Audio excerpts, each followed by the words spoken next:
Assalamualaikum warahmatullahi wabarakatuh. Alhamdulillah, bersyukur kepada Allah dan bersalawat kepada Nabi. Pada kesempatan ini saya akan mempresentasikan materi yang telah diamanahkan kepada saya, yakni mengenai kepribadian politik Islam. Adapun referensi saya yaitu Jurnal Karakteristik Politik Islam oleh Abdurrahman Kasdi dan Kamus Besar Bahasa Indonesia. Upaya yang paling penting dalam menganalisis bagaimana kepribadian politik Islam itu adalah dengan kategorisasi. Nah, adapun arti kata kategorisasi ini dalam Kamus Besar Bahasa Indonesia yaitu penyusunan berdasarkan kategori atau penggolongan.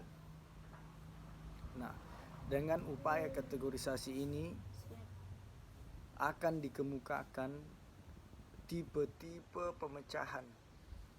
pemecahan yang ditawarkan oleh para pemikir politik Islam di zaman modern atas masalah hubungan antara politik dan agama, yang di satu sisi merefleksikan sikap menatap keluar dalam merespon tantangan dari barat, dan di sisi lain itu menatap ke dalam mengkonstruksikan pendekatan metodologis atau sumber-sumber pemikiran Islam, yakni Al-Quran dan hadis. Nah, dua sikap tersebut telah mendorong lahirnya tipologi, di mana tipologi ini dalam kamus bahasa arti dari tipologi dari Kamus Besar Bahasa Indonesia yaitu ilmu watak, tentang bagian manusia dan golongan-golongan menurut corak watak masing-masing. Pemikiran politik Islam yang juga mencerminkan pendekatan atas Islam.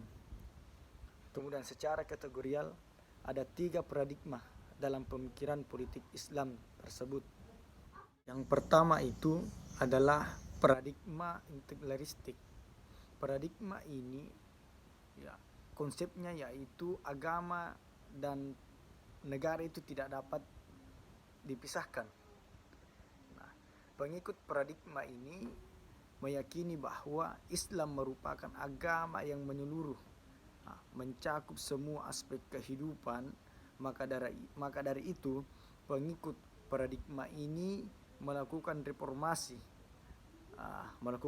reformasi sistem sosial dengan kembali kepada ajaran Islam dan tradisi Nabi secara total, dan menolak semua sistem yang dibuat manusia. Adapun salah satu penganut paradigma ini adalah Muhammad Asad. Kedua, paradigma substantif. Pengikut paradigma ini berpandangan bahwa agama dan negara itu memiliki hubungan secara mutualistik, yaitu hubungan timbal balik dan saling membutuhkan dan menggantungkan. Nah, dalam kaitannya ini agama membutuhkan negara, begitu pun juga sebaliknya, negara membutuhkan agama. Nah, sebab melalui negara agama ini dapat berbiak dengan baik, hukum-hukum agama juga dapat ditegakkan melalui kekuasaan negara, begitu pun juga dengan sebaliknya.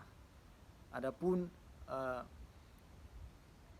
pendukung pemikiran ini adalah salah satunya adalah Muhammad Abduh. Kemudian yang ketiga itu paradigma sekularistik. Paradigma ini menolak paradigma yang sebelumnya tadi, yaitu integralistik dan substantif. Sebagai gantinya itu diajukanlah konsep pemisahan antara agama dan negara. Paradigma ini menolak pendasaran negara pada Islam, menolak determinasi Islam pada bentuk tertentu dari negara. Ia berpandangan bahwa Islam bukanlah agama, bukanlah dasar negara. tetapi hanya agama itu bersifat sebagai persoalan individu semata saja. Dengan maksud lain, aliran ini berpendirian bahwa Islam adalah agama dalam pengertian Barat yang tidak bertali temali dengan urusan kenegaraan. Adapun salah satu pendukung dari paradigma ini yaitu Ali Abdul Razik. Nah, itulah tadi pemaparan materi dari saya. Kurang lebihnya mohon dimaafkan. Wassalamualaikum warahmatullahi wabarakatuh.